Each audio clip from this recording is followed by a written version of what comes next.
Hello there, and welcome to the number one movie podcast in the world, Socks on Movies. I'm your host, Matt, joined by my co host, Jack. How's it going? And today we are talking about the second movie in the Joachim Trier Oslo trilogy, Oslo, August 31st. But before we get into that, Jack, how you doing? I'm doing all right, Scrizzy. It's Friday. It's Looking Friday. forward to the weekend. We got important Knicks game tonight, Game We Three do. I against like the kind of. Sixers. I forgot it was today. For some reason, I thought it was tomorrow. But I'm excited. I'm ready for Yeah, this one. yeah. Can we talk about OG Anunoby for a second? I'm worried. I was Um, literally my first thought was I need OG to be healthy. So maybe this is a game that we don't win, but we'll take game yeah, four. dude's been an absolute bucket in the playoffs. And just a menace on defense. Yeah, And if he can't go tonight, it's going to be disappointing. But I'm hoping yeah. he comes back at least for Game Four. He's such a glue guy. Yeah. He's so integral to this team. There's a joke I see going around Twitter now that's like, we traded OG for five firsts, and then we just retcon that, and we just say that Mikhail was for RJ and quickly. Yeah, that Because that seems better. because you can justify that trade genuinely. You cannot justify the Mikhail trade anymore. It is Yeah. He terrible. he's been playing a little bit though. He's got it back. The one thing with him that I'll give him is that he is really good defensively against these certain guys, and like he's been locking up Maxi when Yeah. they've been 1-on-1, which has been like really huge, quite honestly. So Yeah. if he can just keep doing that, I'll be happy. I'm so sick of the Sixers, man. I am so done with this team. They're so annoying. I'll say this here. I hate Joel Embiid. I hate this man so They're much. better without him, I They honestly are. think. Like game He's one was yeah. the Embiid show. He was kind of running the offense and they're so much better when it goes through Maxi. And yeah. I he's obviously immensely talented when he's healthy, but I hate the fact that he's such a big baby and then The is foul the baiting. biggest. Like you are like 7 foot whatever. You're a humongous human being that can drive into the paint. Stop foul baiting. Yeah. Just go play the game. I'm so sick of the way that. And then he's complaining to the refs afterwards about, oh, we didn't Yeah. get enough calls, bro. You were on the line for like half your points, and we got like the game one. We had half their free throws. Yeah. And the beginning of game two was they were getting every whistle. And Every single whistle. it I changed a couldn't little believe bit it. in the second half, thankfully, but yeah, it was kind of insane that first half. But yeah, luckily we pulled it out. Game three tonight, hoping for another W. I also knew game two would happen the way it was, where I was like, Embiid's out. This is gonna be a close game. I was like, Yeah, we're not blowing them out. This felt like watching. I was like, yeah, this is what I expected. I was hoping for a little more of like a lead they could have taken like midway through the game, yeah, but dub's a dub. I don't really care. yeah. It wasn't our best game, but But we also, still Cat played got in well. foul trouble in the first 2 minutes of the Yeah, game. that was You're just gonna ridiculous. get cooked. Yeah, Yeah. The goal for this will be released after it happens, so we'll see. But the goal is going to be you obviously you hope you beat the Sixers. I guess I'd rather play the Cavs, even yeah. though Detroit hasn't been as good. But we need the Spurs. We need to be able to play the Spurs in the finals. If we play the Thunder, we're cooked. If we make it that far, I think the Thunder are just gonna win again. I mean, we match up pretty well with both of them. I think so. If we can get past the East, I think we have a shot. But there's a shot. I mean, if it's the Spurs, I think we have a good shot. If it's the Thunder, it's like a fucking Hail Mary. It's like yeah, you just gotta hope that like they're the just too cards fall good. your way. They're too good. Before we get into this movie, anything else you watched this week? Anything fun? Yeah, so I did see Devil Wears Prada 2. Have you checked that out yet? I'm probably not gonna see it. I might wait until it's on streaming. Me and Jack, but we both watched The Devil Wears Prada together. Yeah. When we a bunch of our friends met up over the last weekend, and we just threw that on. Jack wanted to watch it and to get ready for No one the else had a second better one. idea, so It we was were fine. It wasn't like a bad watch. we were It's all it's locked in. We were all watching no, it. Like, it's fun when you get locked in for like a movie you don't really care about like that. But yeah, I think the first one's fine. I mean, it's fine. it's like Yeah, really fun performances in a story I don't care that much about, and that yeah. kind of evens out to something where I'm like, yeah, this is like solid. How was the second one? The second one is, I might even say, better than the first one. I have some friends that worked on the second one. Not by a lot, but like Yeah. it's just a lot lighter. It Hmm. feels like a, more fun Hmm. legacy sequel. It doesn't take itself as seriously as the first one, I think. That's good. But it also like has some interesting like commentary on capitalism and like, corporate greed and kind of how everything's become like, you know, diluted and stuff, which is kind of funny for a Yeah. Disney movie about high fashion, but Yeah, that's what I heard about it too. So like, as long as it's not I had a bad, good time. I had a great that's good. time. That's It good. was awesome. I also I saw Hokum last night. Have I you seen might that? no, I might go see that. I've just been kind of busy. I haven't been to the theater Yeah, in like a week or so. it was pretty good. I kind of want to check it out.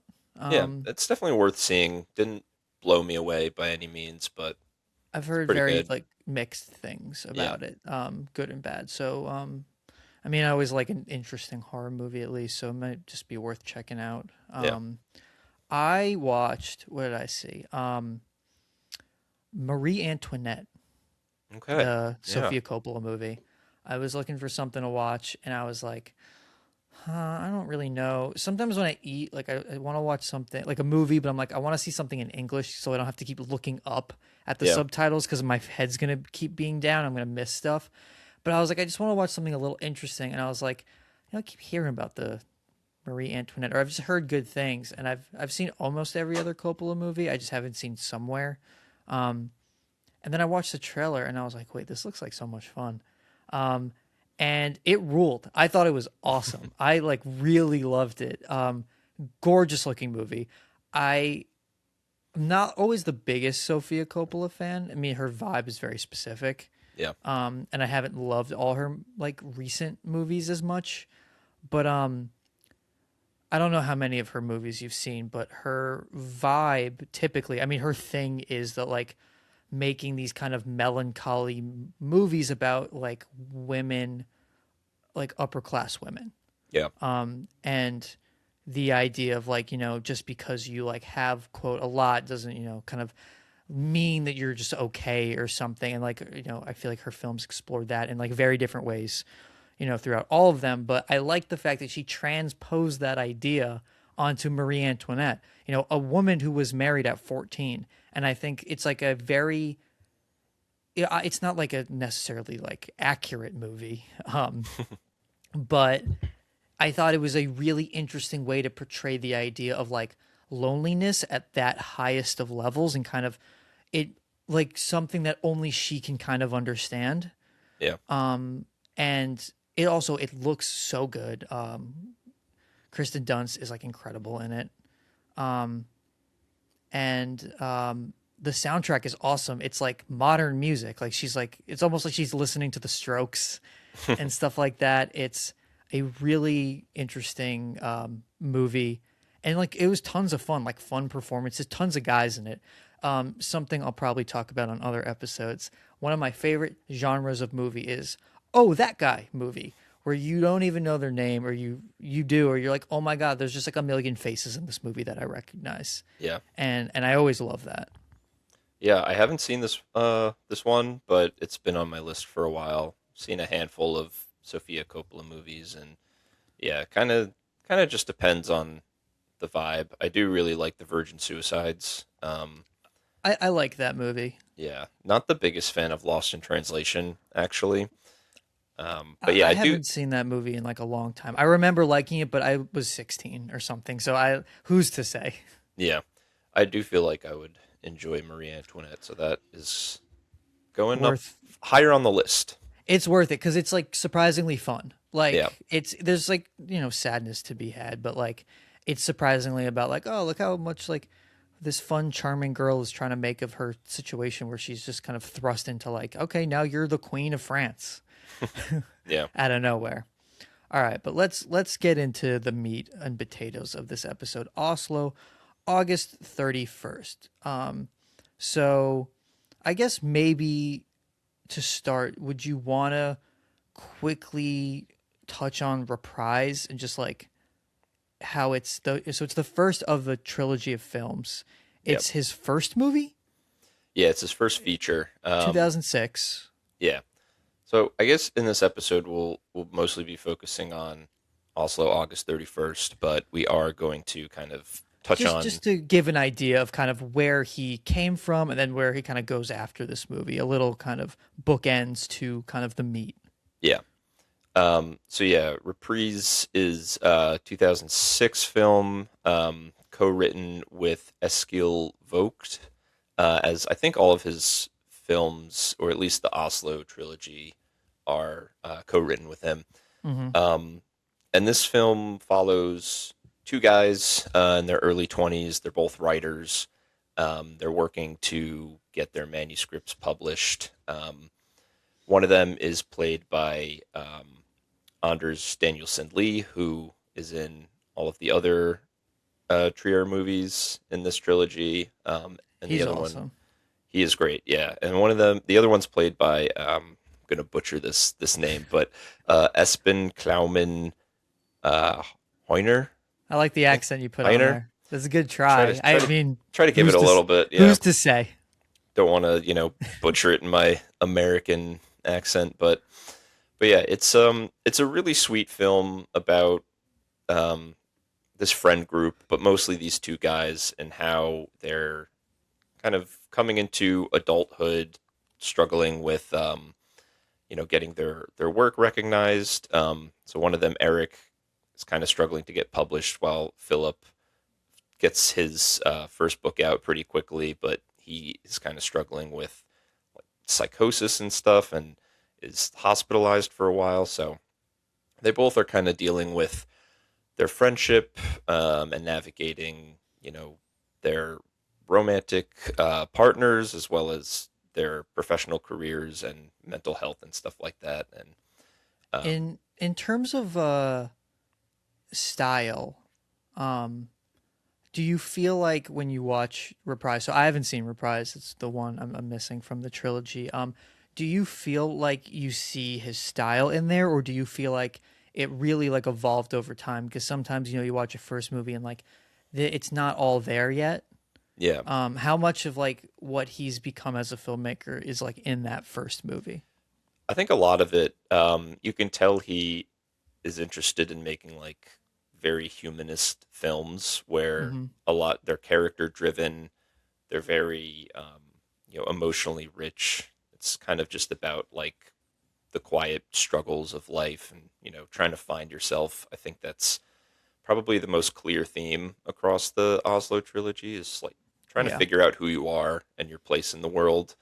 Um, so you could definitely see that here in this film. And yeah, I think there's a lot of motifs like romance and kind of figuring out friendships and things like that. And so yeah, we'll get into it more with some of his other films, but I think you could definitely Yeah. see the evolution in Yeah. this trilogy, S- especially. So, correct me if I'm wrong. So this is his second film. I thought it was Or his does he? first feature. Or no, no, no. Oslo.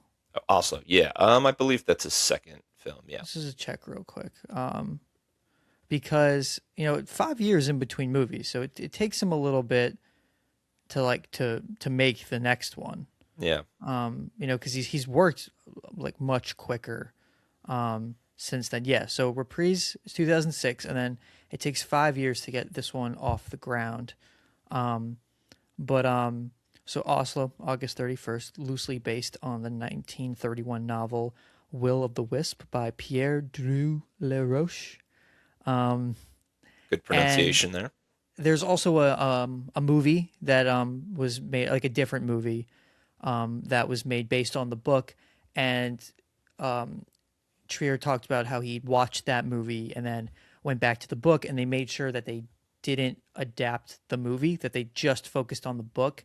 And he didn't watch the movie while writing this, but his co-writer, I think, who you had mentioned, Eskil Vogt. Eskil Vogt, um, how he went back after they wrote it to watch to make sure that they weren't like taking anything that's like just movie specific, that they really wanted to just focus on what was in the book, Mhm. and make sure they weren't kind of grabbing from one to the other. And this is the first film, and we can get into it at the kind of end, but the first film that really kind of takes off his career, Yep. where he becomes not a like an international household name yet, but definitely someone where people are keeping their eyes on. Um, and Do you want to start with how you feel about this movie? And then we can kind of get into it. Yeah. So I first saw this film earlier last year, I believe, Okay. before Sentimental Value came out. I wanted to kind of go back and watch a Hmm. couple of other Trier Yeah. movies, and I was really blown away by it. I thought it was so simple in its plot. It's kind of just a day in the life of this recovering drug addict, played by Anders Danielson Lee again, and he's granted leave from his rehab center to go interview for a job. And before doing that, he meets with an old friend, and then he goes on the interview, and then he kind of navigates around the city, and we'll get into kind of the places he goes and people he encounters. But it's a very somber film, about the fallout of addiction, I think, and kind of how you continue on through that and pick up the pieces, but there's a lot of things that you have to deal with, a lot of past that you need to reckon with, and we see that a lot in this movie with the various people that Anders comes across, and yeah, I found it to be just really moving. Um, Danielson Lee's performance is incredible.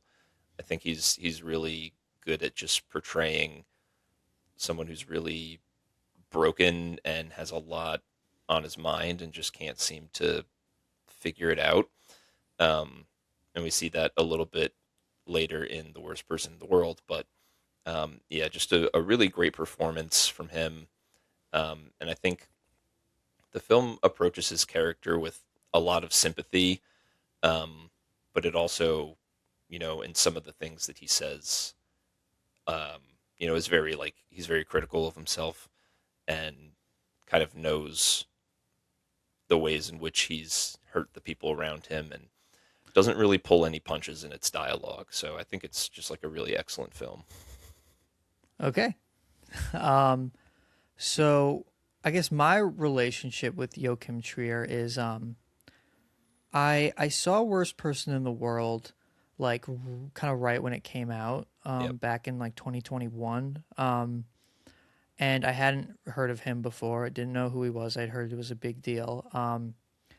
And I had like a very rough day before and a very emotionally kind of devastating day.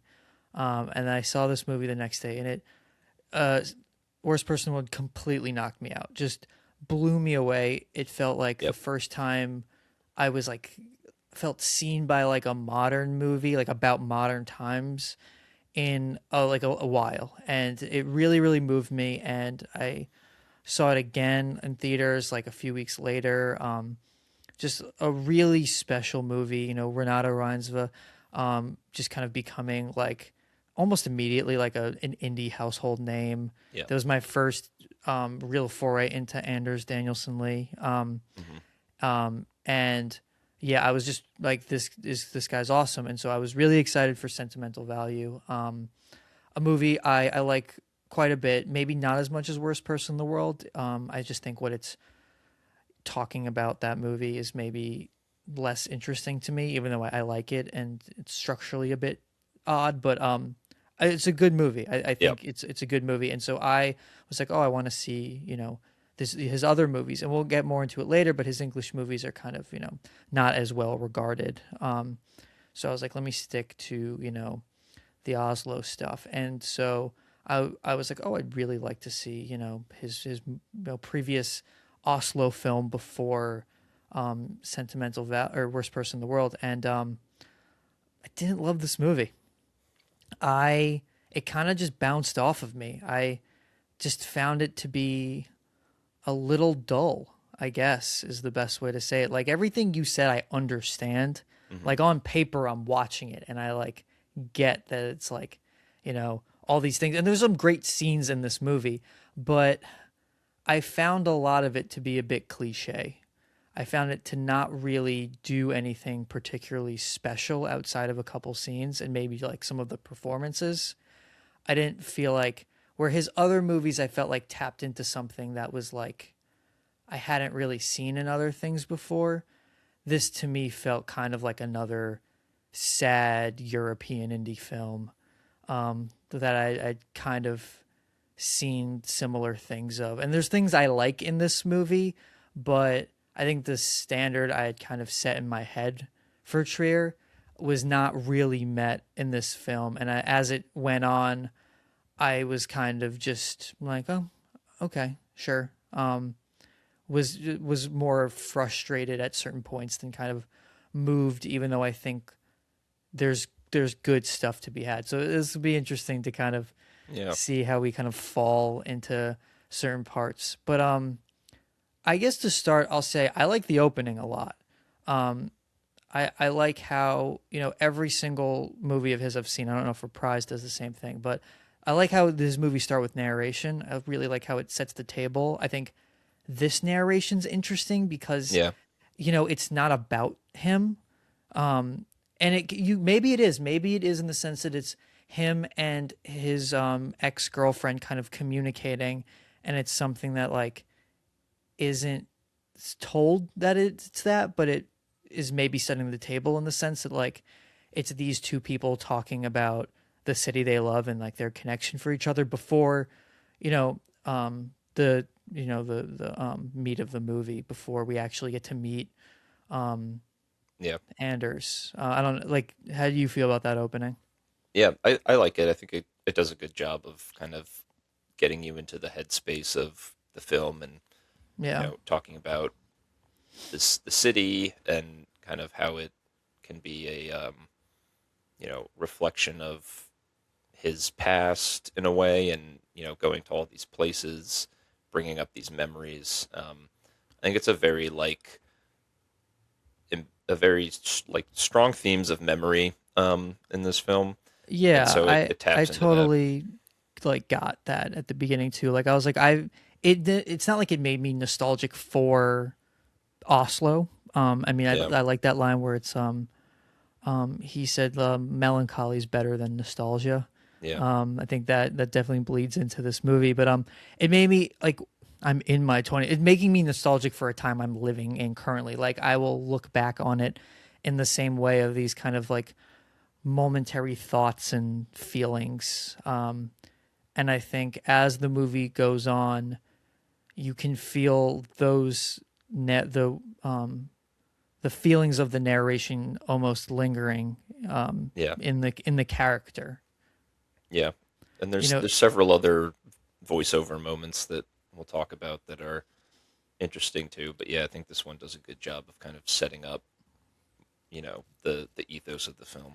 and it's interesting though that it's all like it's old footage. It's not anything he's really using. Like Hmm. typically, in his other movies, it's he's recreating things, or it's worst person in the world. It's all Renata in the beginning over it, but it's a different use. But I like that he's found different ways to use it, and I also like it because it sets up the character without having to like tell you everything about him right in the moment, where you get a feeling for the world that he's been a part of, that he's now been separated from Yeah, as the movie like starts. And then it starts with him trying to drown himself and almost comically, I'd say, with that big rock. yeah. At first, you're like, so when I first watched this, I was like, you see him walk into the woods, and you're like, what is he doing? And he's just kind of like, is he escaping from the hotel he was at? Like, what is he? Is he on his way back to Well, so it's somewhere? not like a hotel; it's like a rehab center. Well, in the beginning, he wakes up with, I think it's like his ex girlfriend Maureen or something. Mm, oh yeah, yeah, Um, yeah, sure, he yeah, was, granted overnight yeah, leave to see her, I guess, and so he kind of yeah. leaves in the morning and starts to head back. And yeah, so he starts filling his pockets with rocks, and you're like, oh no, like It's like, all right. what is he doing? But I found it kind of devastating in a way. Like it opens with this character, and you don't really know much about him other than he's just trying to kill himself, and you're like, oh, like this is kind of jarring to open a movie with that. Immediately puts you in the headspace of Anders that he's just not doing well, and he, you know, It's effective in that way. Again, this feels like another cliche to me. Like it's I'd seen it before in movies and other ways where I'm like, okay, he's well, obviously he's dead, he's suicidal, I know he's a drug addict, like or about it like, all right, this is what we're going. Like sorry to be a downer about that. It's just I felt like that part specifically too was like it feels to me watching Trier's other stuff, especially maybe because this is based on a book and like his other work isn't, but how he was looking for his voice a little bit still as like a what was going to make him stand out as a writer, and I feel like these are things, especially with a sophomore film, sometimes where he's trying to make what like he thinks is like a great movie or like pieces of like that where it's maybe not it's not bad but it's not original.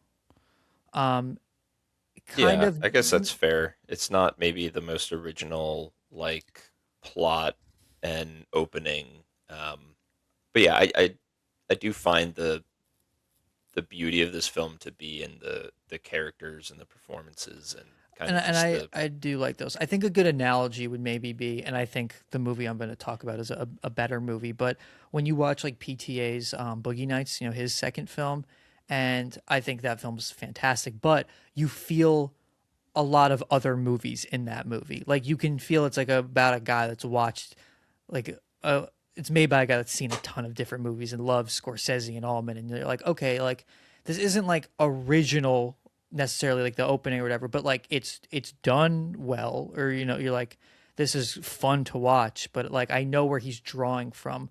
Where like I'm watching this opening, I go, okay, yeah, I know where he's drawing from. Like I know what he's kind of taking into consideration, like with this opening. yeah. I famously or infamously don't really love Boogie Nights and think Uh oh, it's kind of PTA trying to find his voice and for the he's most trying part a little not bit successfully doing it in my interesting. opinion. That movie's awesome. But yeah, that's a whole nother podcast. But yeah, I see where you're coming from. It there's there's things that you can feel him still trying to work out here. But yeah, it mostly still works for me. And we could continue with Yeah, the and so he's in the rehab center, and there's the scene where he's talking a little bit about his feelings, his interview. I mean, he's a little cagey about those things. yeah. But the classic, you kind of get the sense of what the space is that he's in. I like the little scene where he's talking to the guy in the bathroom or whatever, and he Yeah. makes like an offhanded joke to that guy. I the one thing I really noticed that I think is different from his other movies is this is a less flashy film. This is a much more grounded, less stylized movie. There's obviously like flourishes, Yeah. but I feel like this is a very very grounded film in a lot of ways, and I think maybe that's one thing specifically about this that doesn't work for me as much. I mean, it works for me in certain movies, but I think I was expecting a little more of the flourishes I think I've seen from him, and so to be so stripped back of those Hmm. was interesting to me. Yeah, I was reading an interview with him that came out around The Worst Person in the World, and he was talking about how in that film he wanted to return more to just kind of like, you know, throwing stuff at the wall and seeing what stuck and being a little more like loose with trying to put a story together, where, you could see in that film it's a little more um, disjointed in the way it's structured with the different chapters, just giving you, little glimpses into the character's life, and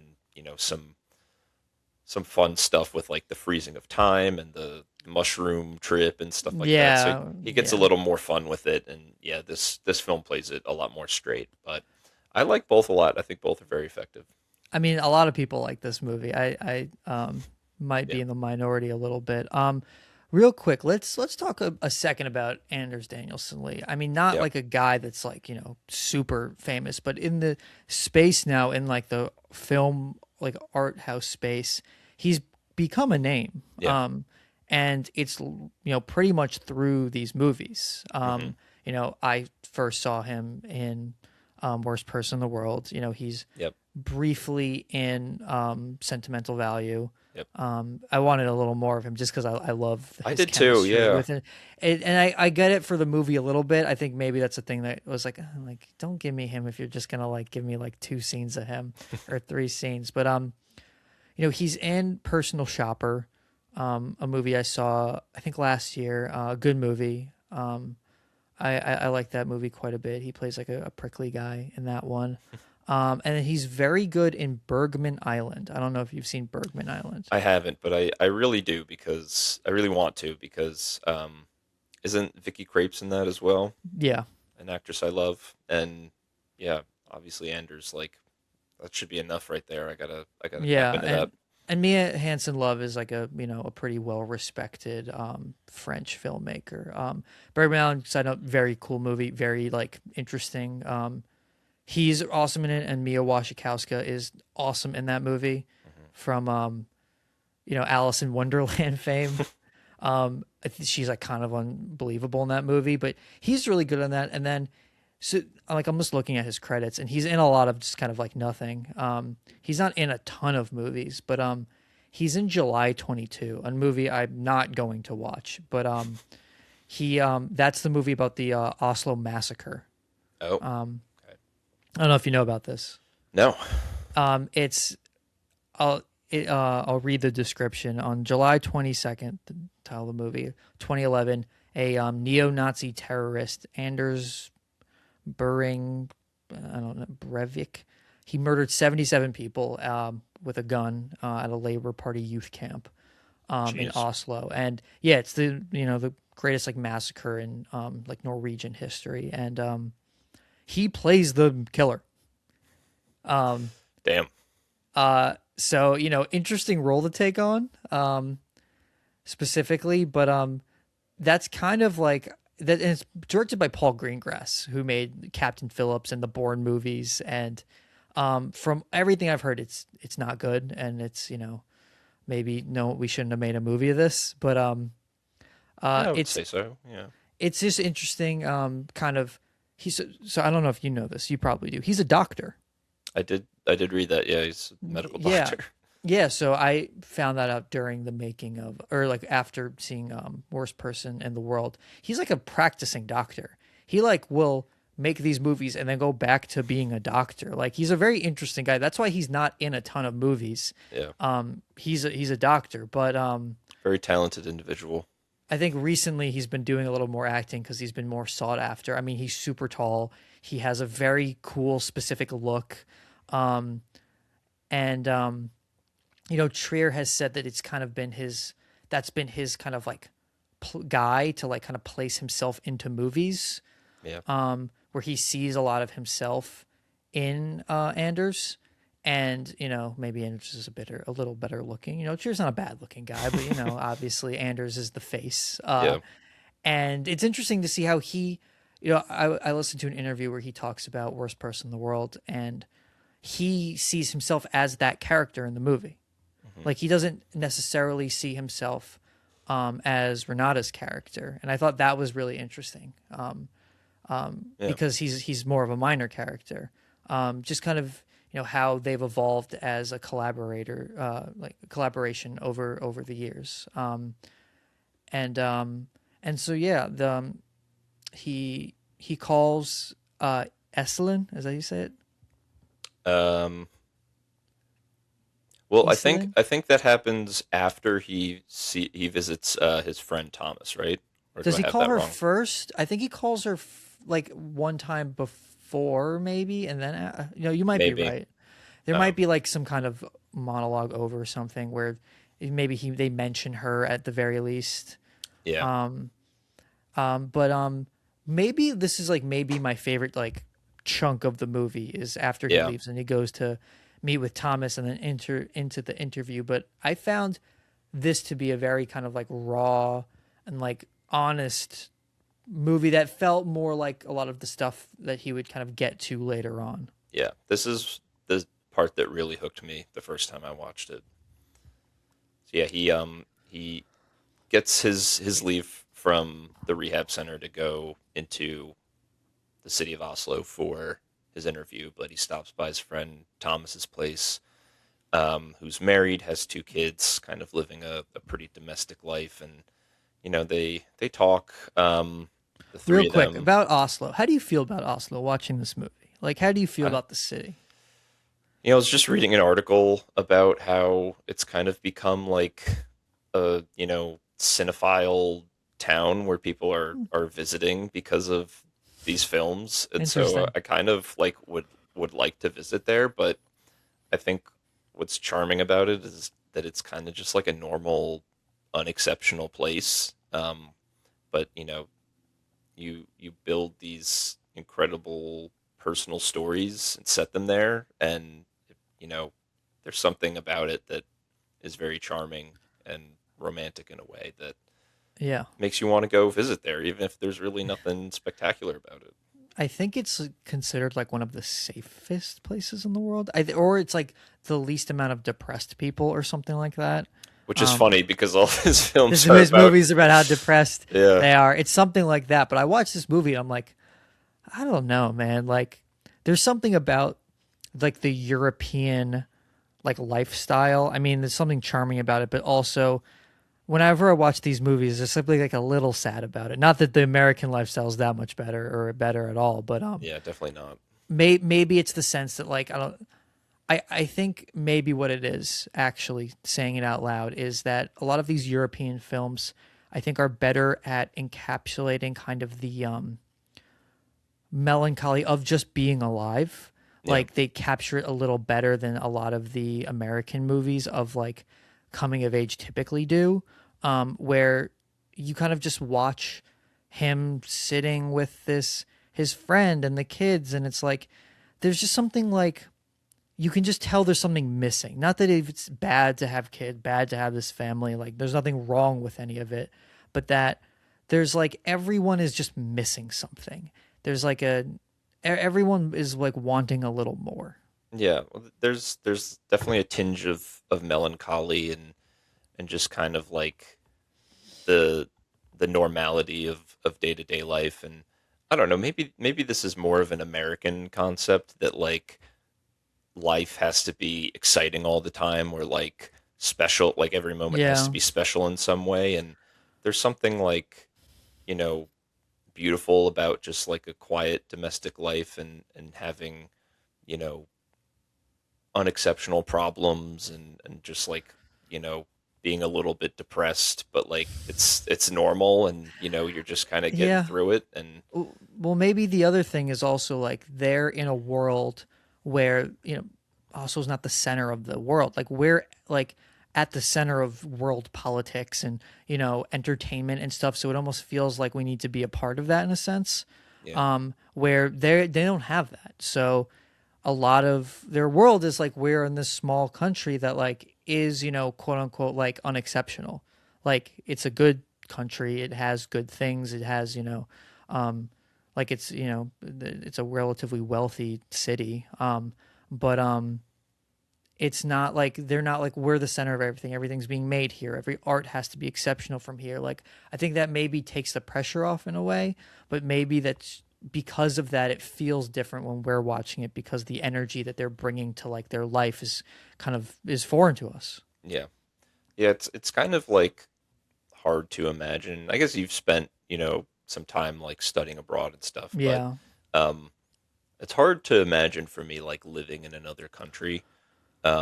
Like I would like to try, and I guess I don't know if you felt like living in London was really like that much different than America, but No, London was awesome. I mean, I love London.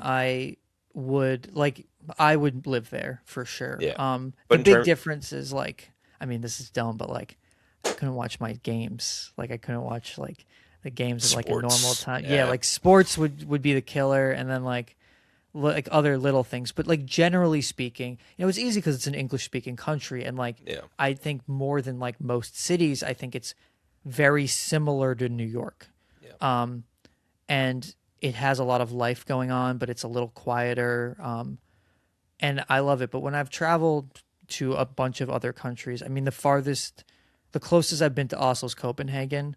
Um, but just kind of generally being in Europe, there's a lot of places I love, but I'm like, I don't think I could live here. I think I've been Americanized too much, where a lot of the energy that is in these places, I think, is just too quiet for me. yeah, That I'm almost like kind of addicted now to the intensity. I think also that's the problem when you live in New York City and you enjoy all that. Like there's always so much happening and going on, and you feel so like a part of it that I think at least at this point in my life to just be like, oh, I can live in one of those places would be very difficult for me.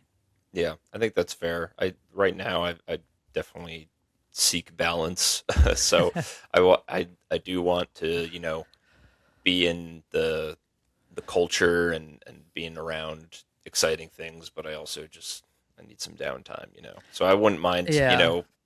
spending some time in Oslo and then maybe going back to America or whatever. I don't know, I but think the only thing I really miss is the idea of like a cafe where like, the cafes where everyone's outside and they're smoking their cigarettes and you have like $1 cup of tea or coffee and then you have like $1.50 croissant or something and you just hang out for a while. Like yeah, there's that here, but I think the European kind of sense of hang is very nice. I do miss that. yeah, But I guess going back to this scene, where so he goes to his friend's house, and I think that sometimes I hate when a movie does a thing where you meet a friend and then they're like almost trying to convince you they're friends, where they're like, all buddy buddy, we, remember when we did all these things together? There's none of that. yeah, This feels like a guy that is friends with this person, but like, so to step back for a sec, I think one of my problems with this movie, and I don't need to relate to every movie to enjoy it, but I think I don't have anyone in my life, thankfully, that has gone through this that I know of, like in terms of like drug addiction, yeah, that has been like at this level. Like I maybe know friends of friends or something, like people that are not as close to me, but I've never had to deal with this in terms of like a loved one. So I think I don't like relate to this in a way, and it's hard for me to necessarily put myself in the shoes of some of these other characters. And then so instead of maybe feeling like a really relatable thing, it just feels a little more like the cliches of movies about drug addiction, which is maybe a thing that's difficult for me to kind of like move past when watching this. But at the very least, in this scene, I do like the way Trier writes it and how there's some tension and it's not immediately like they can just kind of go back to how it was. There's a lot of sidestepping and figuring out who he is now, who yeah, Anders is now, yeah, and who his friend is now. They're not the same people. yeah. There's a bit of awkwardness to it, but yeah, I do think they have really good chemistry that kind of convince you that they are friends and that there is some kind of history there, and that plays into the awkwardness a little bit. But yeah, I really like the way it's written, and I do feel like even if you haven't experienced like a loved one or someone you're close to going through addiction, which I haven't either, but I think it's really effective at bringing you into that world. And you know, Thomas in this scene is like a good avatar for the friend or the loved one that is concerned, and you can kind of feel that where he's like, oh, I won't be able to handle it if you do anything rash and hurt yourself. And you could just kind of feel his concern. And he's trying to like, talk him through it as Anders is going on about how he's feeling. And But I think the other thing too that makes the scene interesting is that there's a little tension between them where you almost felt like they were so they had a bit of a competition in their friendship in terms of maybe their writing or what they were doing in their life. And not that it's like the thing that like takes over their friendship, but that like there's a bit of that still. And like, they both were jealous of one another for different things, Yeah. the fact that, it seems Thomas feels that Anders is a better writer, maybe, even though he has his shit together more. And I like how once they leave the house and they're walking around the park, they really open up to each other in a way that is just like friends being like, God, my life fucking sucks sometimes, dude. Like, God, like there's no frills about it really. It's just like, I found that to be really the best part of their conversation, where you're just like, yeah, it happens with friends where you just start being like, yeah, like let me tell you about just how things suck right now, and like I Yeah. feel shitty about things. Yeah, like Anders says that he views Thomas's life as, perfect. Like he's got Yeah, a wife and kids and a yeah. job, and Thomas starts to share some of his problems, just like lack of romance in his marriage and being I love the distracted at work, and I love the Battlefield reference. yeah, like they don't want to go out anywhere. They just end up playing They just I Battlefield. like how she plays Battlefield too. It's like Yeah, she's ruthless. she's cool. Yeah, Watching an interview with Trier, so he talks about the scene specifically and how, again, how he kind of relates to Anders in this scene, but also Thomas. And he says directly that, if you watch these three films, that it's kind of a reflection of where he is in his life, where, as your 20s, you don't think about kids or whatever. And really, as you get to this age of 30s, that like you wonder if you can have kids and if that will get in the way of your art and things like that. That's something he really considered and had trouble kind of balancing his romantic, I don't know, his romances, his yeah, tendencies with the idea of, his creative endeavors, and that was a real thing for him. And as you get to the worst person in the world, he says he relates to Anders in that movie because that's a guy in his 40s now, yeah, who realizes that he wants those things actually, and that you can be creative and have children, and those things don't need to be separate, but it's hard to kind of get those things yeah, together yeah, when you're younger. And it's interesting to hear him say that in hindsight, and then watch this movie and kind of see, in the moment where people are feeling that way, and then knowing later on that those things don't have to be mutually exclusive. right. Yeah, I think a lot of his movies have this motif of characters just trying to like figure out their life and their place in the world. It's like, I mean, that's what he's the best at. yeah. It's so part of that. A huge part of that is, am I cut out to be a parent? Is that something I want? Yeah. Not, is explored super deeply in um, these films, but definitely something that's there. And yeah, that's good. It's Good insight. lingering in this scene for sure. I mean, you feel that energy, and just kind of how like life stagnates a bit when you have kids, and that can be a good thing. But for some Yeah, people, they want more, or they're afraid that wanting more is a bad thing. yeah, And that doesn't have to be a bad thing, and it's not what the movie is about. But I this is where I feel like the movie does its kind of best work, where it gives you an insight into like the world of Oslo, August 31st or yeah, 30th, where you're feeling what this city is feeling a little bit, and that's what I think I like so much about this scene. I don't know. Is there anything else you kind of take away from Thomas? I really like that he doesn't come to the party, and it kind of plays into the Battlefield thing. yeah, yeah. That's a good call out too. Yeah, we'll get to that scene, but yeah, Yeah, I think the only other thing here is that Anders kind of foreshadows his suicide, and he's kind of like, I'm 34. I it's too late to start over. Like I don't really know what to do, and um, watching it back this time, that's kind of the moment. Other than I guess the opening scene where you're like, okay, I kind of see where this is potentially building to. yeah, He's kind of and full spoiler territory at this point. yeah, If you yeah. don't want this movie spoiled, he Don't does watch. Yeah, he does take his own life at the end. So you could kind of yeah. So I wasn't sure if he took his own life, but I guess it makes sense that he takes his own life. yeah, the book that it's based on, he does. When Okay. I first saw it, I kind of figured that's what it Yeah, was, and watching Yeah, I it this mean, time through that lens, you can kind of see Anders like go through this day as if it's his last day. And I think, yeah, and I think that's a thing that I don't know. Like I'm like I don't need to watch that. Like I don't know. It's something about that that just it's hard for me to like enjoy watching that. Not that like I can't enjoy it sad, but I think there's something yeah, very kind of like going through the motions about it that I didn't find there was a lot of other moments going forward that like felt transcendent filmmaking wise. It felt like I was like, okay, he's doing this, he's doing that. And I think the ending kind of put a note on it in a way where I was like, this feels a little like what I expected. yeah. And I didn't like that feeling watching this movie necessarily. See, here I kind of did like it because the whole time you're watching him and he's looking for a reason to live, basically. He's looking for something to hold on to that gives his life meaning or hope that he can turn it Yeah. around. And you're rooting for him, you want those things for him, and but you can kind of feel the sense of dread and like where it's leading to. And then the ending that we'll get to kind of culminates in that, and you're just kind of left with this horrible feeling that Yeah. we, I we mean, yeah, it's yeah, hard it's to a talk horrible, about. yeah, it's an interesting feeling. I have some thoughts we'll get to later on that, but the next scene, the next scene the interview or is it he talks to his sister? The next scene's the interview, but first he does leave the first voicemail to Iselin, I guess. Iselin?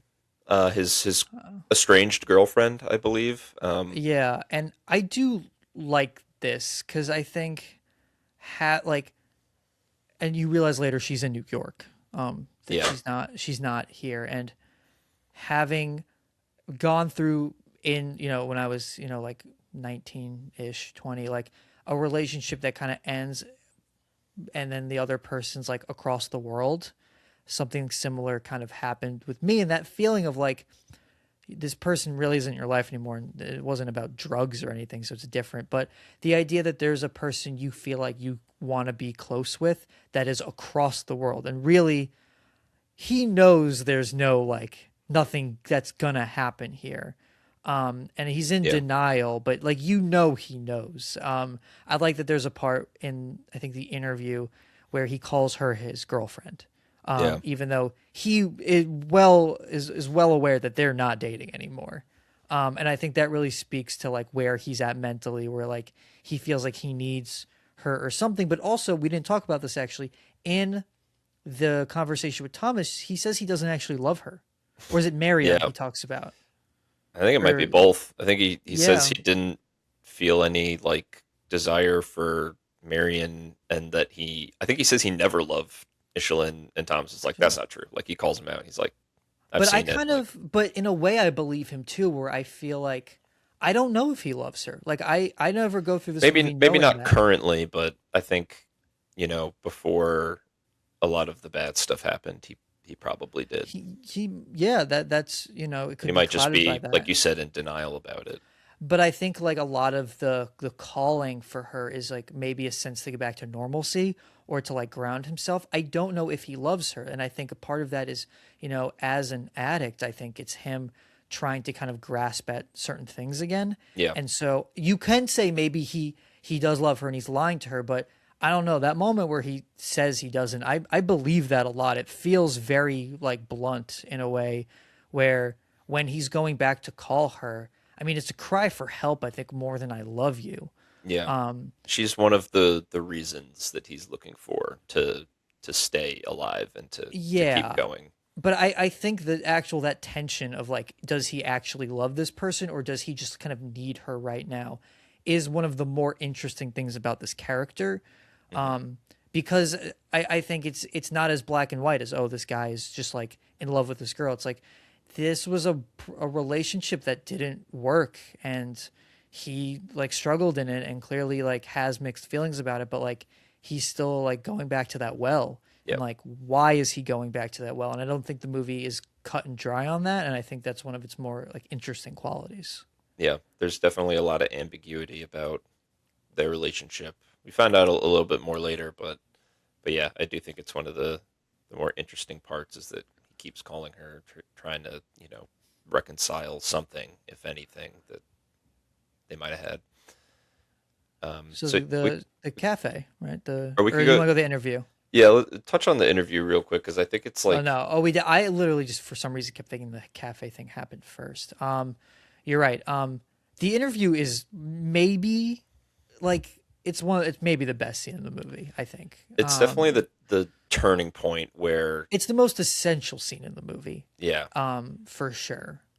Uh, where I yeah, I really like. I think it's like really like smart writing and the awkwardness of like yeah, he he isn't like the interviewer doesn't really know how to handle it, but he's not doing anything wrong, and he's actually trying yeah, to work with him. yeah. He's not mean about it. He's just kind of it's an awkward situation when the guy you're interviewing so bluntly says that he was addicted to drugs, and that's explains the gap on his resume, and he's just kind of taken aback, and you could see Anders kind of unraveling in that moment where he's All the work, embarrassed and all the work. frustrated, and it hasn't necessarily even taken him out of the running for the job, but he just can't he's having Handle it. trouble owning up to the fact that this is the baggage that he has to bring with him everywhere. And I think, and maybe I don't know if you agree with me here, but to me, it feels like that's the scene where you can tell he hasn't really put the work in to try and fix himself at all.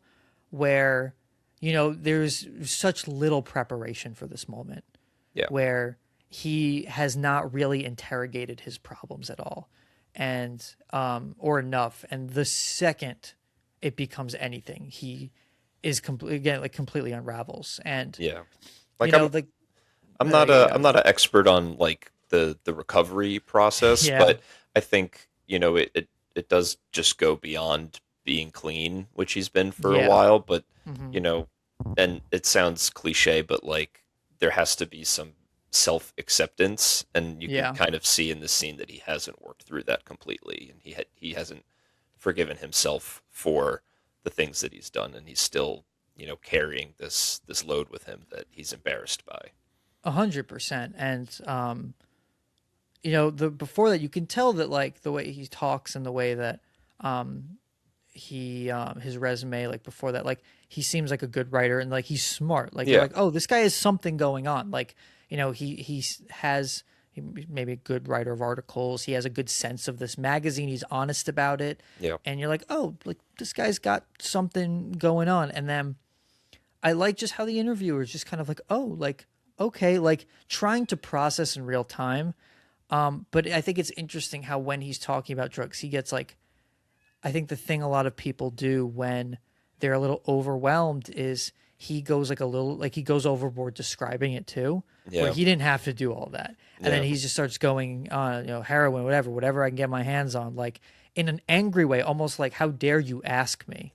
Like, yeah. fine, you want to know? Here's what I did. It's tough to watch him unravel in this moment, And and it it's a sucks. really great scene. It's really only like a few minutes, I think. It's very It's so quick, short. but It's so short. yeah, and he ends up kind of storming out and asking for his application back, and And it's so funny because you're like, the guy wasn't saying no. He was like, okay, like let's talk through this. Like, yeah, like clearly you're still talented. You're telling me you're sober.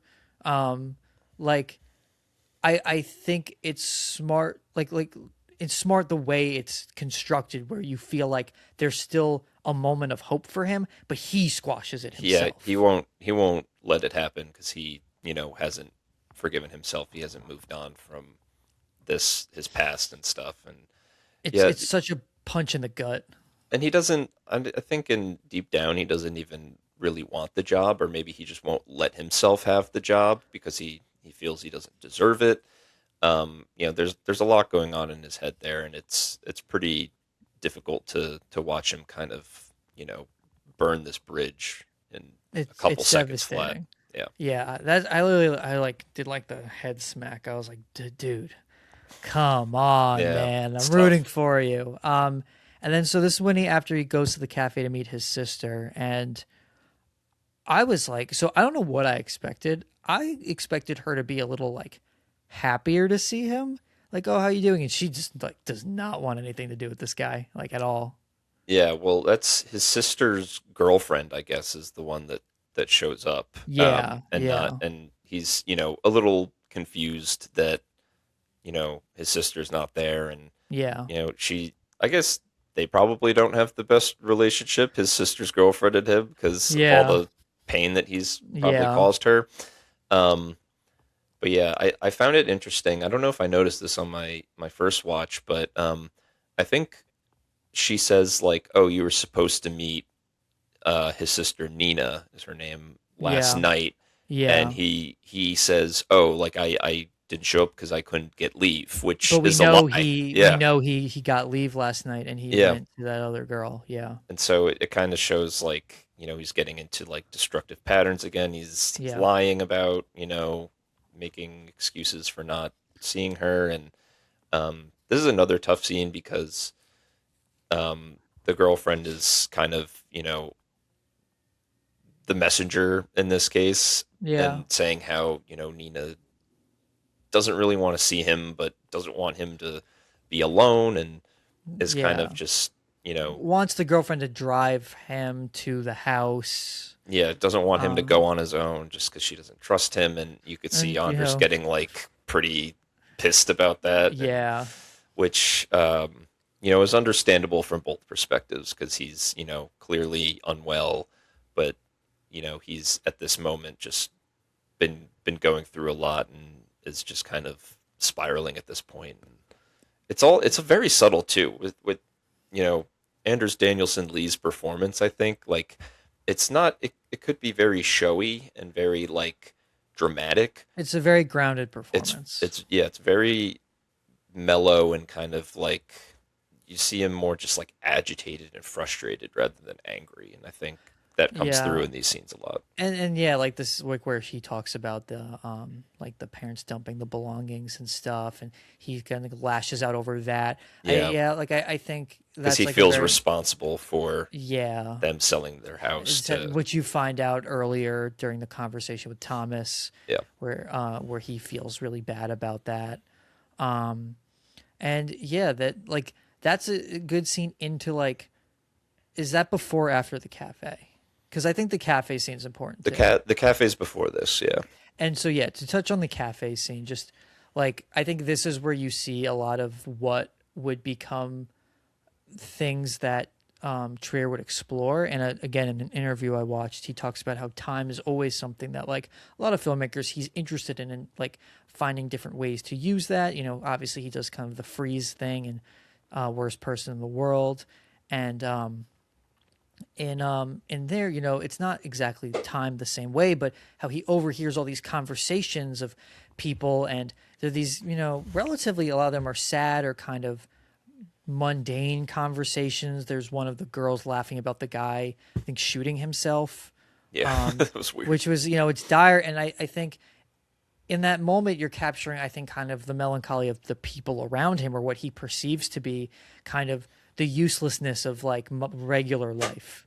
Yeah. Just how everything feels very meaningless and these conversations are mundane and like awful and what is the point of any of this, these people sitting around here like acting like, you know, nothing is wrong or that their lives are worth something.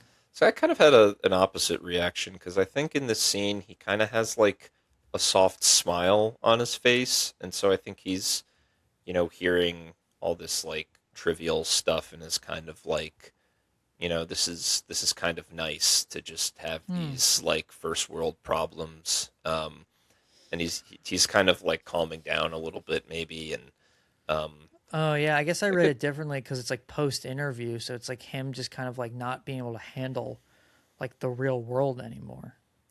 yeah, he might be feeling like a sense of isolation too, where he feels very like removed from these Yeah, normal people in this world. So I mean, I think that's definitely a read on it too. there's definitely a couple ways to interpret that. But one thing I like about this scene is the woman that like lists off all these things that she wants to do and just Yes, goes through yeah, like 25 different things, yeah, and it's kind of like it kind of seems like a throwaway, but watching it this time I was like, wow, Anders like will never do any of those things, and he's probably hearing that and thinking to himself like what a fulfilling life this person can lead, wanting But to I do all these things. yeah, and I However think it's unrealistic they are, but or also just like, oh, this poor girl doesn't know how hard it will be and how impossible it will be or feels to be to do all these things that you want to do. Like you're like you're not going to do these things. I couldn't do these things. Like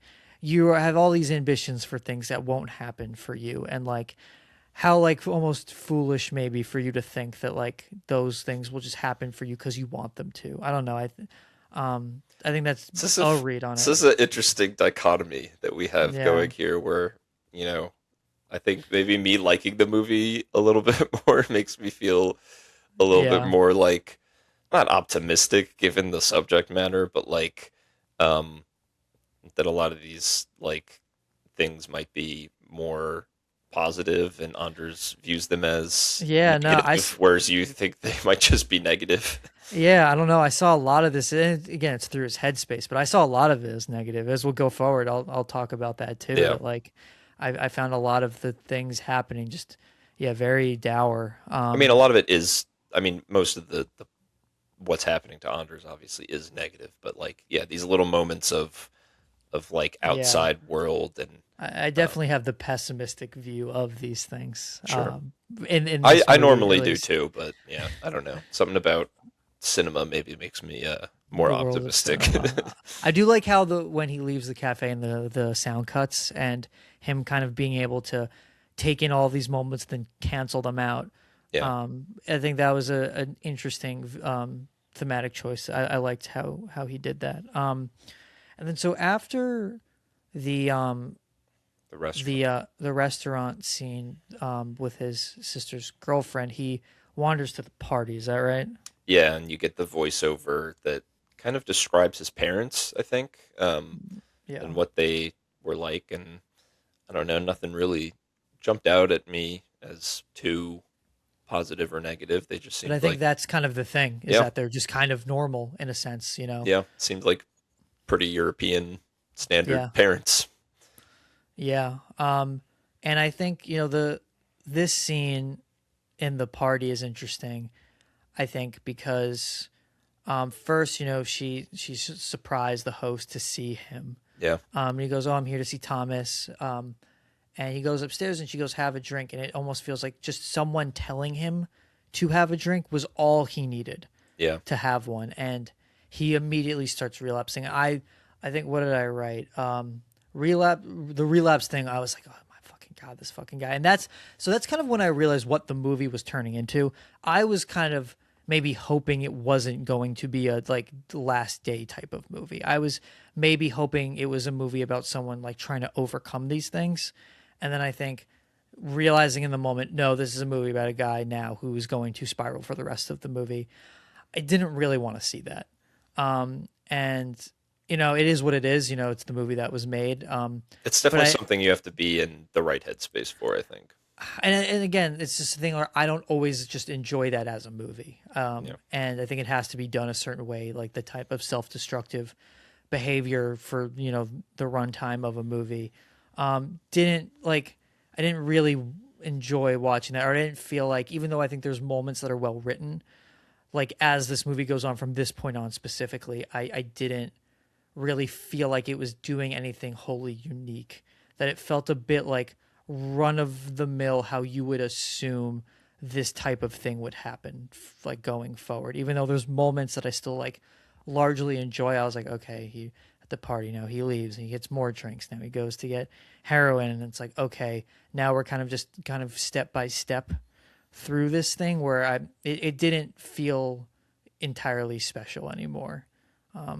yeah, I think that's fair. Like, there's nothing too emotional from this point on. There's a couple like interesting interactions. But yeah, I mean, I think at this point, you know, I'm latched on to You what have to either be the into it or not at this point. yeah, maybe, and I'm still into it, and I'm seeing him in these other situations now with people that haven't seen him in a while, and they're bringing up old Yeah, stories, and he's kind of just like I don't want to hear and this, and and it is interesting when you know go to a party and you see a guy you haven't seen in a while, and you're kind of like, oh, wasn't that guy like dealing with some shit? And it's always the awkward thing of you want to know what's happening with that guy. You want to hear the worst thing that's happening, but you don't want to say it. Yeah. Like you're saying, "Hey, what's up?" But you really want to know, like, are you a drug addict? Are you like this? Like, what's happening with you? Like, like it's like the elephant in the room. You really like you want to address it, but you can't because like how could you? Yeah, You it's know? not a thing you Um, want to talk about at a party. yeah. And I think the movie handles that well. Of you feel the tension from the other people that know him there. Yeah.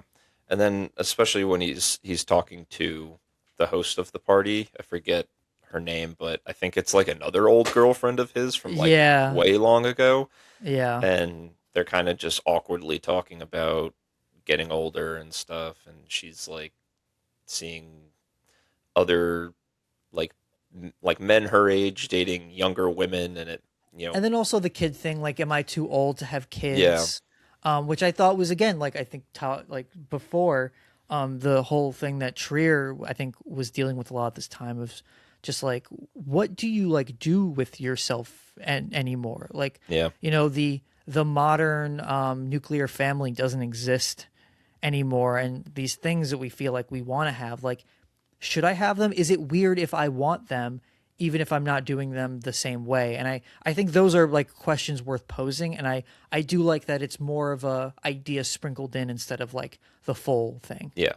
Yeah, it's an interesting idea for sure, and they kind of talk about that, um, and then there's this awkward kiss that just is like the cherry on top of him just like Yeah, making, everything worse. yeah, just the awkwardness of it, and she's kind of like, all right, like maybe not, I gotta go, um, Which you're yeah, like, yeah. And then he spirals where he goes into the room and he drinks more and he calls Eastland, is that how you say it? yeah, Eastland. something like And that, and that's I think where you find out she's in New York.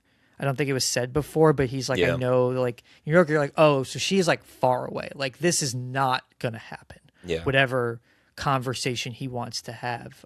He talks about getting back together this time, I think, which, just seems so far, and And now yeah, that you know that he's had something to drink and you're like, oh, he is like spiraling now, and then he steals the money out of like the people, yeah, and that's a that's tough that's the scene. toughest, I think the toughest scene to watch. And then she Because walks in, the you know what host. he's gonna do with that. Yeah, I mean, I literally was being stupid. I was like, oh, he's just stealing money, and then the next thing I'm like, oh, of course he's going Yeah, to he's get going to heroin. go What to the buy heroin. and that scene's really devastating. I think that one hits really really hard. Just knowing that like, oh, he's just giving up, and He buys a you're kind lot of too. and you're hoping before that someone's going to say something and maybe stop him or bring him along somewhere, but no, like you realize that these things are kind of out of your control in a lot of way, and that like he's like this was going to happen no matter what. Yeah, um it's kind of a and hopeless situation for the people on yeah, the outside. but before he goes to get heroin, we do have a moment where he talks to an old friend, and look who shows up, Renata Reinsve. Yes.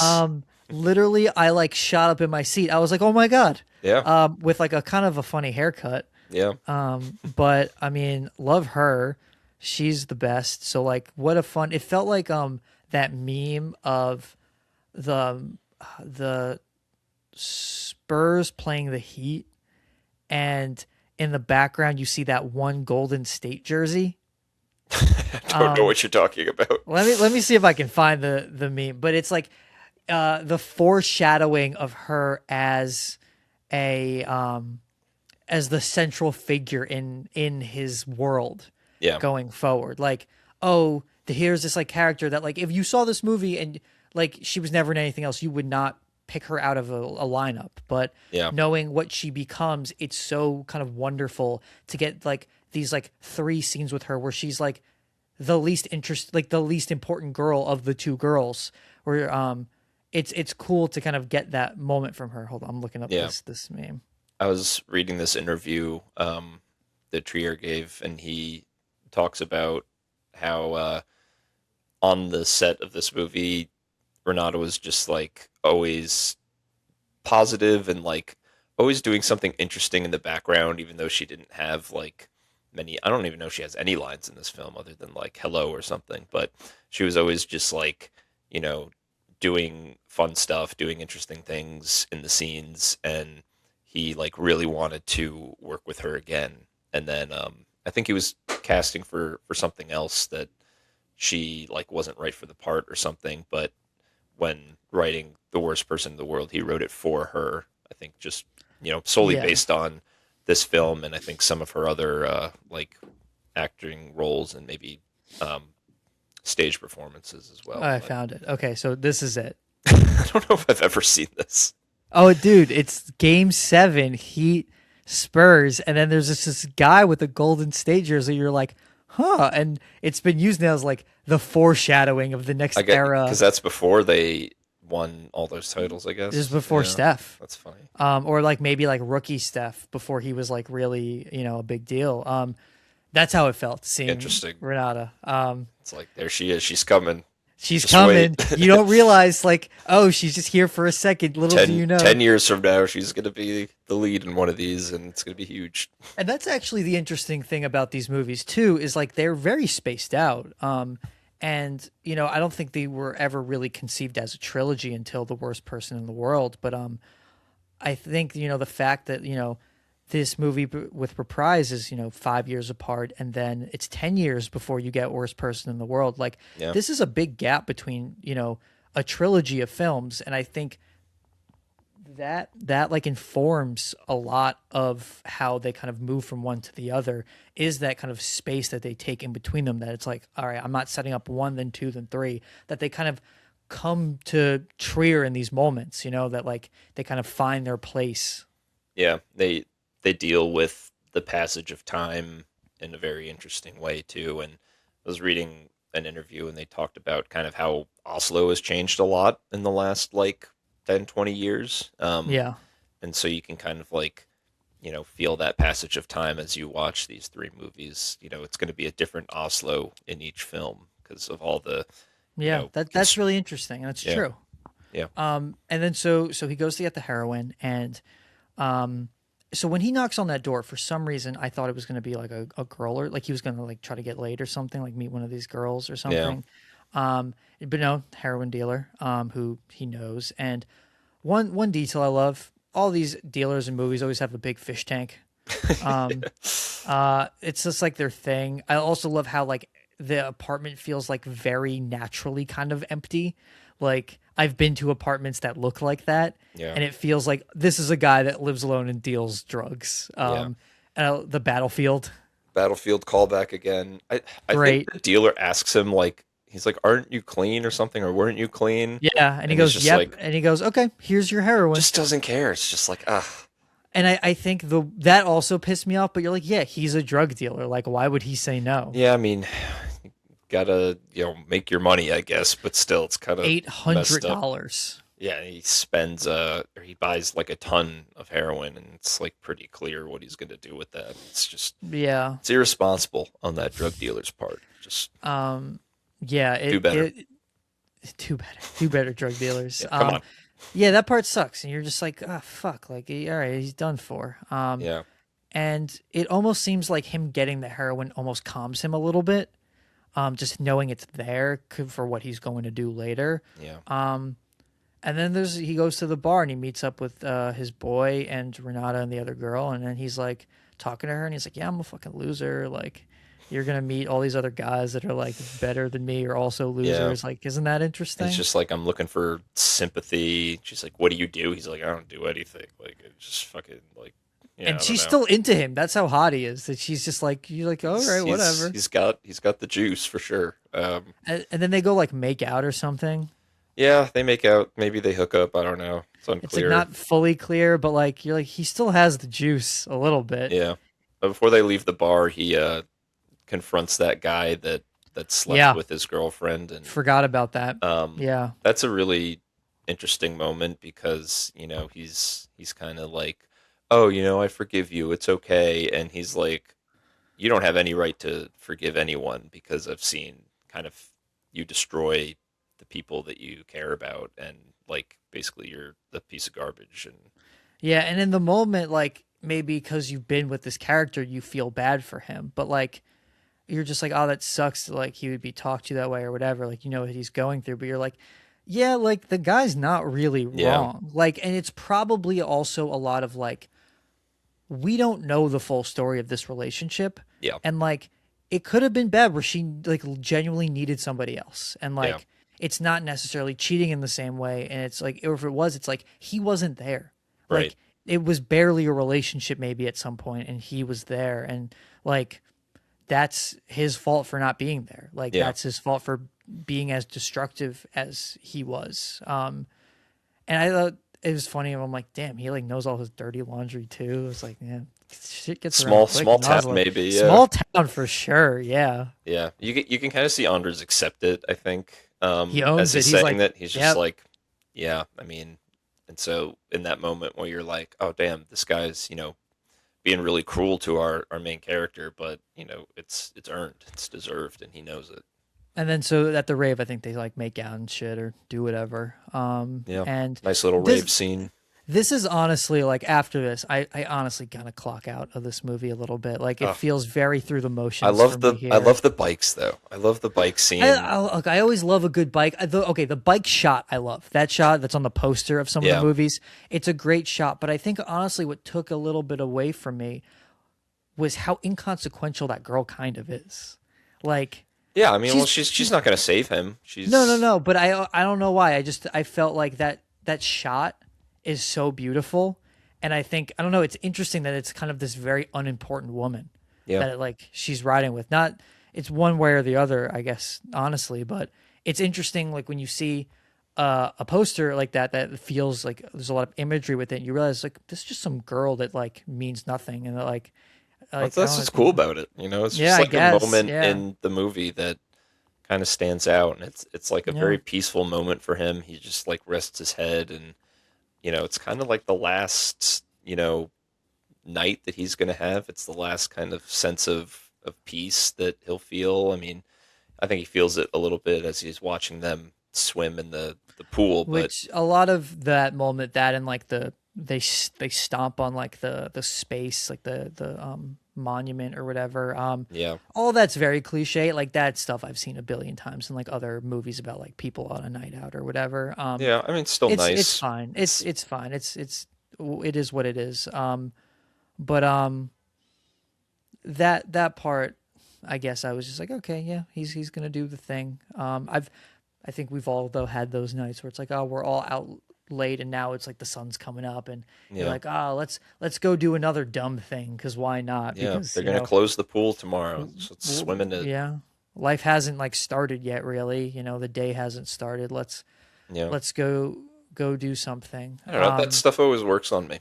I like those moments where Eh, it's like, it's hit or miss for me. This was a bit of a like, miss, but again, I was just like, it's whatever. yeah. All right. Well, then we get to his parents' house and the Yeah, final scene where he calls Iselin one more time, says, "Never mind everything I said before. I was just wanted to talk to you one last time," which is kind of a devastating line. I think is it is um, devastating, but I think I got a little annoyed that he goes and plays piano because I'm like, all right, that felt really like a little bit of a hat in a hat. you're Where I was, you're way too cynical about this. I am. I He don't just know wants to play why. piano one more time. It just felt very He's cheesy to talented. me. He is talented, but Yeah. it just felt so cheesy to me. I'm like, "Ah, okay, he's gonna call the girl, he's gonna play the piano. Oh, he has something left, but no, he's gonna go kill himself now. It just, I don't know. It all At felt this point, so, what's coming, and it's kind of just his yeah, last moments that he just wants to play a little piano. I don't know. It's yeah. I beautiful. don't. It didn't really work for me, but the moment after where you're just kind of watching a couple moments of Oslo, that kind of worked on Yeah, me. get those liminal Um, spaces again. where it's just like, life moves on. It's Um, very before sunset or before a little bit, sunrise. yeah. Yeah, I mean, I like I think the call felt very honest. One thing I did notice, this scene is when he starts shooting up. It looks a lot like the shot that's talked about as the oneer from Sentimental Value. yep. I had the And same I note. really wondered if he was drawing on that. And to me, that moment in Sentimental Value, I think there's a lot of ways to read it, always came off a little cheesy. I think intentionally so a little bit, but I think I'm wondering if maybe he finds that moment now a little on the nose, like the way he shot it, maybe like because it's so similar in the way he shoots the doors. Yeah. And I think there's a lot of tongue in cheekness talked about with the Sentimental Value one. So I wonder if he kind of sees that moment maybe as a little. I don't know. Maybe he doesn't view it the same way anymore.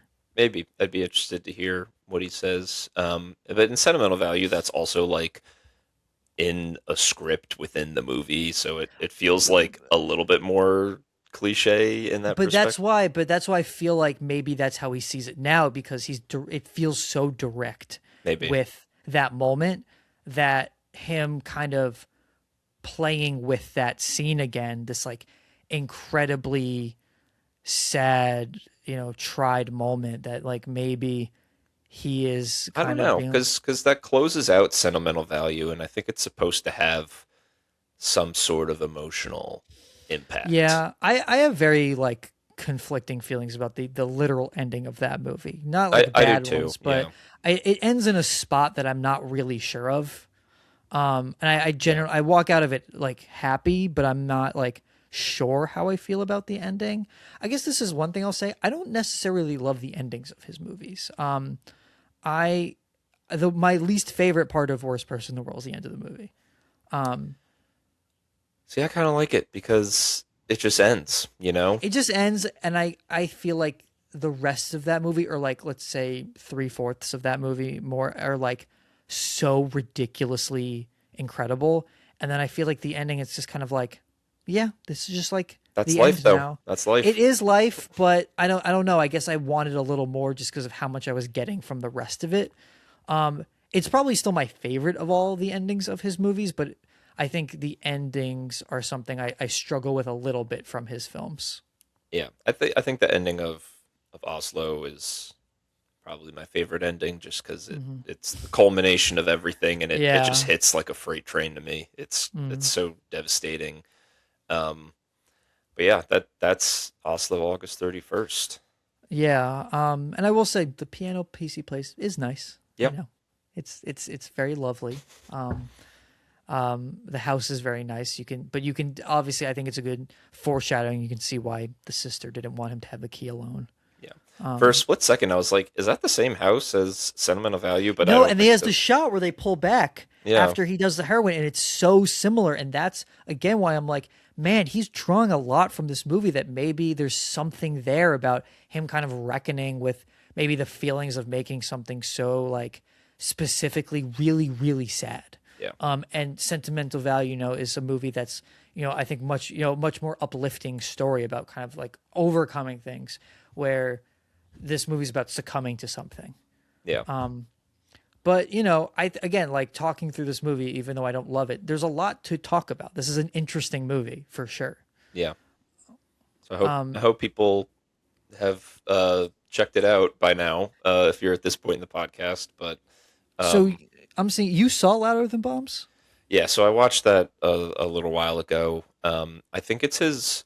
So I thought Thelma might have been English language, but I don't think it is. So I think it's his only English language film, and it's just not good in my opinion. That's what I've heard. It's just really like a bad time, and it's not really like his other films. It's more about like grief and dealing with Visually, is it loss, how similar is it like stylistically?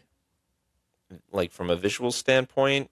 Um, I don't know. There's there's a couple like sequences that are very like slow mo like action kind of like a Okay. little over the top dramatic, but it's still kind of like a very personal story. It just falls flat with the characters and the way it's written, so I think it's really the only miss of his that I've Yeah, and come I've heard across. Thelma's kind of whatever, and so I guess a little context for everybody. So he makes Oslo. It's well received. They don't think what I think. They people like this movie. I think it wins something at Cannes. Um, It was at Cannes, I it was know. at Cannes. I don't know if it wins anything at Cannes. Let me check really quick just to I don't see um anything that says it was. um Un certain regard. it got the in certain regard. Okay, Okay. yeah. Which is a a notable prize. Yeah. So he is now like a filmmaker that is seeked out now. They want to grab these European guys and kind of bring them to the States. And I think the other thing is he speaks English. Yep. So I think that's the other thing where it's like, okay, like it's not just like a guy that we're going to have to translate everything. This is like an English speaker as well. And so they bring him over here, and he's talked about how he really struggled to make movies in the U.S. that it didn't really click. Louder Than Bombs did not work. And then he makes Thelma, which like also I think some people like, but he did not love I think making that movie. And Yeah, I haven't he seen it, just but I think it's he kind of just like a horror yeah, adjacent. There's some supernatural elements. yeah, Yeah. it's like a horror movie, or again horror adjacent. And then so this is when he decides he goes back, he gets back with his writer friend, and wait, let me see if his boy Eskel wrote on Thelma too at least, Okay. but I don't know if he worked on Louder. He did work on Louder Bomb, so they're together. But they both decide enough of it. We're not doing this anymore. We're going back to Oslo and we're making a movie our way. And it ends up being his best movie and his biggest success Yep. is Sentimental or Worst Person in the World, which is if you haven't seen that movie, please go see it. It is genuinely an incredible movie. One of yeah, there it is. Of One course, I of got the Criterion on deck. of course. I actually don't have it, but it's a fantastic movie. One of the best coming of age movies of the last decade. Yeah. And that's what really launches him into the filmmaker he is now, into Sentimental Value. And as much as I like Sentimental Value, I don't think it wins the Oscar if he doesn't make Worst Person in the World. I think there's a lot of goodwill from that movie pushed onto this one because Worst Person didn't win anything because of another fantastic movie that came out that year, Drive My Car, Yep. which you can't argue with at all. Like I think that movie's ridiculously good too. So It is. you're like, okay, it's like if that's the one that's going to take all the awards that year, so be it. That movie's ridiculously good. So I think there's a lot of goodwill that pushes it over the edge this year. But I'm glad he kind of got his Yeah. due with Sentimental Value. A lot of Oscars end up being makeup Oscars anyway, and not that he should have won for worst person in the world. I think I haven't revisited Drive My Car since it I came out, have but I have the criterion of that. I've been meaning to rewatch it. I do too. But I haven't Maybe we'll watched it. talk about it on here before his next movie, All of a Sudden, I think it's Yeah, called. yeah. Which apparently is another 3 hour long movie that's going to be Let's go. playing at Cannes. Let's rip it, baby. Let's do it. Um, But yeah, I am glad that he got recognized this past year for sentimental value, and yeah, hopefully he yeah, continues to be able to make movies. and I really hope that he stays kind of in that world a little more. Like, it's my big issue with Greta Gerwig, who I really like. Where Mm, um, I love Lady Bird and I love Little Women. I think those are like two like masterpieces, pretty hmm much. Barbie, I think, is okay, but what she had mentioned when she was making Little Women that she had all these like Sacramento stories left to tell, and I think film right now needs more of those like very like moving and I think very touching and relatable coming of like slice of life stories. I think like those are like the hardest movies to make, and when you have a filmmaker that can actually like make them well, it's the best. So the Yeah, fact we don't get a lot of good ones anymore, and so I hope that we can kind of get more of that from him too. And get like if he decides tomorrow he's gonna make a horror movie or something else, I'm here for it. Like he clearly is a guy that knows what he's doing at this point. yep, But I I hope that he is able to kind of build off of these movies in an interesting way. And Sentimental Value is not part of the Oslo trilogy, but no, it feels like it's in conversation with them. definitely, yeah. It's a much bigger film, I think, in terms of Yeah, like the star power and what it's trying to do, but it's still, I think, set in Oslo, and at least partially. yeah, there's it's a little more broad of a story, I guess, and Yeah.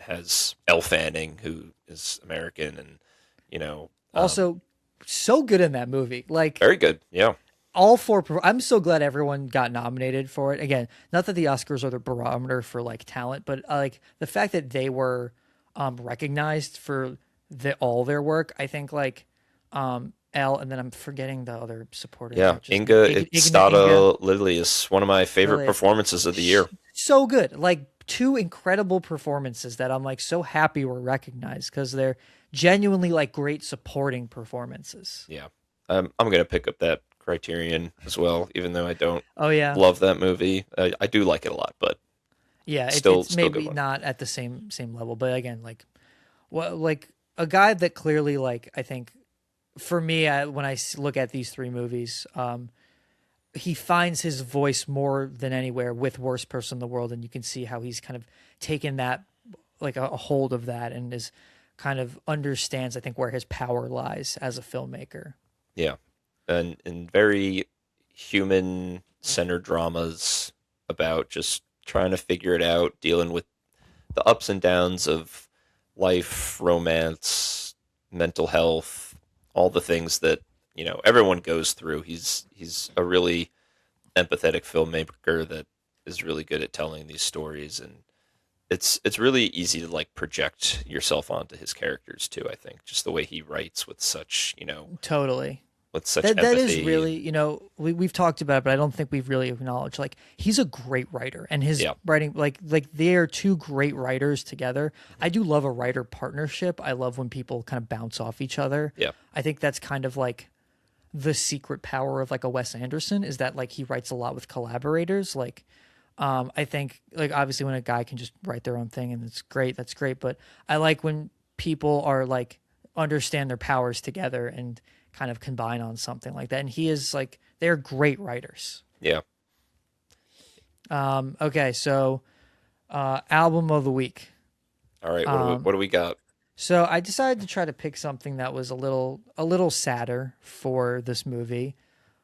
Maybe not as sad, but something that kind of I think emotionally might feel there's like some melancholy. I think this album maybe has a little more joy for like hopefulness of like this things suck, but maybe they could get better. It is The Soft Bulletin by the Flaming Lips. Okay, I don't think I've heard of this band. You've definitely heard some songs by the Flaming Lips, like they're or a song or two. If you'd be like, oh, that song. This is what year is this album from? It's from the 90s. I'm pretty sure. I don't 1999 it says here, but that might just be from something else. I don't think it's 99. Oh, it was recorded in 99, 97 through 99. In New York. That's fun. They're a cool band. They're pretty weird, but when they hit, they hit, and this album is really awesome. My favorite song is probably the first song, "Race for the Prize." "Waiting for Superman" is another great one, but kind of a cool, weird indie album with some a little bit of industrial vibes to it, just like a smidge of it. But some shockingly hooky songs for kind of how weird they are. Kind of felt emotionally right for this one. Thank you guys for Cool. listening. Yeah. Um, Physical uh, media of the week. My Physical Criterion. Yeah. media, yeah, the Criterion and I'm the just gonna do that. I guess that's that'll your be my yeah, bit. the physical media of the week. Thanks for listening, guys. I hope you enjoyed the episode, and we'll see you next week. Thanks.